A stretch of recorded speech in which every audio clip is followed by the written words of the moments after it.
Doctor Hussain രണ്ടത്താണ്. ഇപ്പോൾ ഈ കാര്യത്തിൽ ലീഗും സമസ്ത നേതൃത്വവും തമ്മിലുള്ള വളരെ ഊഷ്മളമായൊരു ബന്ധത്തിൻ്റെ ഒരു കാലം പിറകോട്ട് നോക്കിയാൽ കാണാം. ഇപ്പോൾ പാണക്കാട് സയ്യിദ് ശിഹാബ് അലി തങ്ങൾ ലീഗിനെ നയിക്കുന്ന കാലത്ത് തന്നെ അദ്ദേഹത്തിൻ്റെ സഹോദരൻ ഈ പറഞ്ഞ പോലെ സമസ്ത നേതൃനിരയിലുണ്ടായിരുന്നു.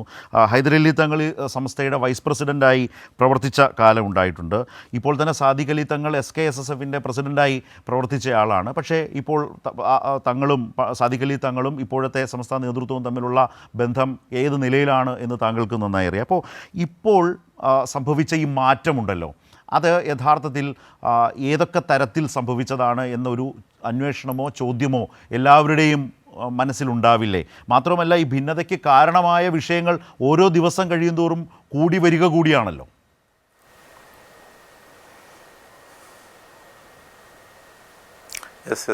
ഇത് യഥാർത്ഥത്തിൽ സമസ്തയും മുസ്ലിം ലീഗും ഒരുമിച്ച് വിതച്ചത് കൊയ്യുക എന്ന പോലെയാണ് എനിക്ക് തോന്നിയിട്ടുള്ളത്.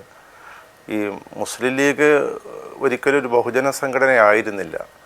അതിനെ സുന്നികളുടെ വരവാണ് യഥാർത്ഥത്തിൽ അതിനെ ഒരു ബഹുജന സംഘടനയാക്കി മാറ്റിയത്. പ്രത്യേകിച്ചും ബാഫഖി തങ്ങളുടെയും അതിനുശേഷം പൂക്കോയ തങ്ങളുടെയും ഒക്കെ വരവ്. അതോടുകൂടി സാധാരണക്കാരായ മുസ്ലിങ്ങൾ അവരെ വിശ്വസിച്ചുകൊണ്ട് ഈ മുസ്ലിം ലീഗിലേക്ക് അണിനിരക്കുകയാണ്. അതോടെ കോൺഗ്രസിൻ്റെ മുസ്ലിം സാന്നിധ്യം ദുർബലമാവുകയും ചെയ്തു.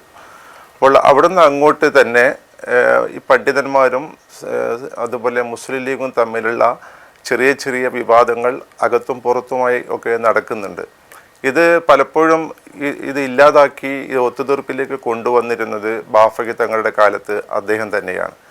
അദ്ദേഹം മുസ്ലിം ലീഗിൻ്റെയും അതോടൊപ്പം സമസ്തയുടെയും ആളായത് കൊണ്ട് തന്നെ അദ്ദേഹത്തെ അനുസരിക്കാനും പണ്ഡിതന്മാരും സാധാരണക്കാരും എല്ലാവരും തയ്യാറായിരുന്നു. ഈ ഒരു നിലപാട് തന്നെയാണ് പിന്നീട് പൂക്കോയ തങ്ങൾ വന്നപ്പോഴും ഉണ്ടായത്. അപ്പോഴും ഈ മറ്റുള്ള ആളുകളെല്ലാം ഉണ്ട് എങ്കിലും ഒരു ഒത്തുതീർപ്പ് അവസാനത്തെ കൈ, അത് ലാസ്റ്റ് റിസോർട്ട് എന്ന് പറയുന്നത് ഈ തങ്ങൾ തന്നെയായിരുന്നു. പക്ഷേ ഇതിനിടയിൽ ഈ സുന്നികൾ പലതരത്തിലും നിരാശരായിരുന്നു മുസ്ലിം ലീഗിൻ്റെ കാര്യത്തിൽ. കാരണം ഇവർക്ക് വേണ്ടത്ര പരിഗണന, അല്ലെങ്കിൽ അവരുടെ ആവശ്യങ്ങൾക്ക് വേണ്ടത്ര പരിഗണന ഈ പാവപ്പെട്ട മദ്രസ അധ്യാപകരുടെ കാര്യത്തിൽ, അതുപോലെ തന്നെ ഈ പള്ളി മറ്റുള്ള ഇതിൻ്റെയൊക്കെ കാര്യത്തിൽ വേണ്ടത്ര പരിഗണന മുസ്ലിം ലീഗ് തരുന്നില്ല എന്നും മുസ്ലിം ലീഗിൻ്റെ നേതൃത്വത്തിൽ അധികം മുജാഹിദുകളാണ് എന്നും അതുകൊണ്ട് തന്നെ ബാഫഖി തങ്ങളെയും അവർ പറ്റിച്ചുകൊണ്ടാണ് കാര്യങ്ങൾ നടക്കുന്നത് എന്നൊക്കെയുള്ള ഒരു പരാതി ആദ്യം മുതൽ അത് കാര്യമായിട്ട് ഉയർത്തിയിരുന്നത് EK അബൂബക്കർ മുസ്ലിയാർ തുടങ്ങിയ ആളുകളായിരുന്നു. അവരെന്ന് കോൺഗ്രസിൻ്റെ പക്ഷത്തായിരുന്നു എന്നാണ് ഞാൻ മനസ്സിലാക്കുന്നത്. കോൺഗ്രസിന് വേണ്ടി പ്രവർത്തിക്കുകയും ചെയ്തിരുന്ന ആളായിരുന്നു ഷംസുൽ ഉലമ EK അബൂബക്കർ മുസ്ലിയാർ. പക്ഷെ പിന്നീട് അദ്ദേഹം മുസ്ലിം ലീഗിൻ്റെ പക്ഷത്തേക്ക് മാറുകയും അവരുടെ നേതൃസ്ഥാനത്തേക്ക് വരികയും ചെയ്യും. അതായത് സമസ്തയുടെ മുസ്ലിം ലീഗിനെ സപ്പോർട്ട് ചെയ്യുന്ന വിധേന വരികയാണ് ഉണ്ടായത്. പക്ഷെ പിൽക്കാലത്ത് ഈ മുജാഹിദിൻ്റെ സാന്നിധ്യം കൂടി വന്നപ്പോൾ വീണ്ടും പ്രശ്നങ്ങൾ ഉത്ഭവിക്കുകയാണ് ചെയ്തത്. അപ്പോഴാണ് അത് ഇങ്ങനെ പോയാൽ ശരിയാവില്ല, നേരത്തെ സാലിഹ് പറഞ്ഞതുപോലെ, അതായത് ഒരു പാർട്ടി എന്ന നിലയ്ക്ക് കണ്ടാൽ മതി, മുസ്ലിം ലീഗിനെ ഇതിൻ്റെ ഭാഗമാക്കുമ്പോൾ, സമസ്തയുടെ ഭാഗമാക്കുമ്പോൾ മറ്റ് പാർട്ടിയിലുള്ള മുസ്ലിങ്ങൾക്ക് ഒരു വേദി ഇല്ലാതായി മാറും എന്ന പലരുടെയും ചിന്തയാണ്. പ്രത്യേകിച്ചും കോൺഗ്രസ് അനുഭാവികളായ പല പണ്ഡിതന്മാരും സമസ്തയിൽ ഉണ്ടായിരുന്നു. അപ്പോൾ അവരെല്ലാവരും കൂടി കുറച്ചൊക്കെ മാറി ചിന്തിക്കാൻ തുടങ്ങുന്ന അവസരത്തിലാണ് ഒരു പിളർപ്പ് ആദ്യം ഉണ്ടായത്. 1980കളിൽ വന്ന ഈ പിളർപ്പിൻ്റെ ഒരു പ്രധാനപ്പെട്ട കാരണം ഈ മുസ്ലിം ലീഗും സമസ്തയും കൂടിയുള്ള ഈ വലിയ ബന്ധമായിരുന്നു. ഓവർ ബന്ധം ഉള്ളത് കൊണ്ട് തന്നെ അത് പറ്റില്ല എന്ന രീതിയിലുള്ള ഒരു നിലപാട് സ്വീകരിച്ചു. ആ നിലപാടിന് ഭാഗമാക്കി അതിന് നേതൃതലത്ത് വന്നത് സമസ്തയിലെ ഒരു വിഭാഗം 10-12 പേരടങ്ങുന്ന മുഷാവറ അംഗങ്ങൾ. അതിൻ്റെ മുന്നിൽ മരണപ്പെട്ട സയ്യിദ് അബ്ദുറഹിമാൻ കുഞ്ഞിക്കോയ തങ്ങളുണ്ടായിരുന്നു. അതുപോലെ അന്ന് EK ഷംസുൽ ഉലമ EK അബൂബക്കർ മുസ്ലിയാരും ഈ ഗ്രൂപ്പിലായിരുന്നു. അവർക്കൊക്കെ നേതൃത്വം കൊടുത്ത് അല്ലെങ്കിൽ അവർക്ക് ശക്തിപ്പെടുത്തിയത് പിന്നീട് കാന്തപുരം AP അബൂബക്കർ മുസ്ലിയാരാണ്. അപ്പോൾ കാന്തപുരം AP അബൂബക്കർ മുസ്ലിയാർ അന്ന് പറഞ്ഞിരുന്നത്, അവർ ലീഗുകാരും അവർ അനുകൂലിക്കുന്ന സമസ്തക്കാരും പറഞ്ഞിരുന്നത് ബത്തക്ക സുന്നി എന്നാണ്. എന്നാലും പുറത്ത് പച്ചയും അകത്ത് ചുവപ്പുമുള്ള സുന്നി എന്നാണ് പറഞ്ഞിരുന്നത്.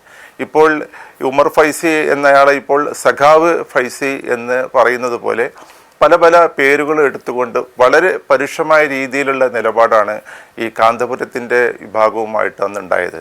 അതിൻ്റെ പേരിൽ കൊല്ലും കൊലയും ഒക്കെ നടക്കുകയും പലരെയും പുറത്താക്കുകയും മദ്രസകളിലൊക്കെ വലിയ പിളർപ്പുണ്ടാക്കുകയും അതിൻ്റെ പിന്നിൽ പ്രവർത്തിച്ചത് മുസ്ലിം ലീഗ് ആണെന്നത് വളരെ ഉറപ്പായിരുന്നു. കാരണം സുന്നി സംരക്ഷണ സമിതി എന്ന ഒരു സമിതി ഉണ്ടാക്കി ഈ സമസ്തയെ പിളർത്തുക. സമസ്ത അങ്ങനെ പിളർന്നു എന്ന് തന്നെ പറയാം. അല്ല, ഇപ്പോൾ ചരിത്രത്തിന്റെ ശ്രീ ഹുസൈൻ രണ്ടത്താണി, ഡോക്ടർ ഹുസൈൻ രണ്ടത്താണി, ആ ചരിത്രത്തിന്റെ ഒരു ആവർത്തനം ഉണ്ടോ? ഇപ്പോൾ അന്ന് സംരക്ഷണ സമിതി ഉണ്ടാക്കിയ ലീഗ് ഇപ്പോൾ സമസ്തയ്ക്കകത്ത് ആദർശ സംരക്ഷണ കമ്മിറ്റി ഉണ്ടാക്കിയിരിക്കുകയാണ്. ആ വിധത്തിൽ സമസ്ത നേതൃത്വവും ലീഗ് നേതൃത്വവും തമ്മിലുള്ള ഒരു ഭിന്നത ആ വിധത്തിൽ ആഴത്തിൽ മാറിയിട്ടുണ്ടല്ലോ.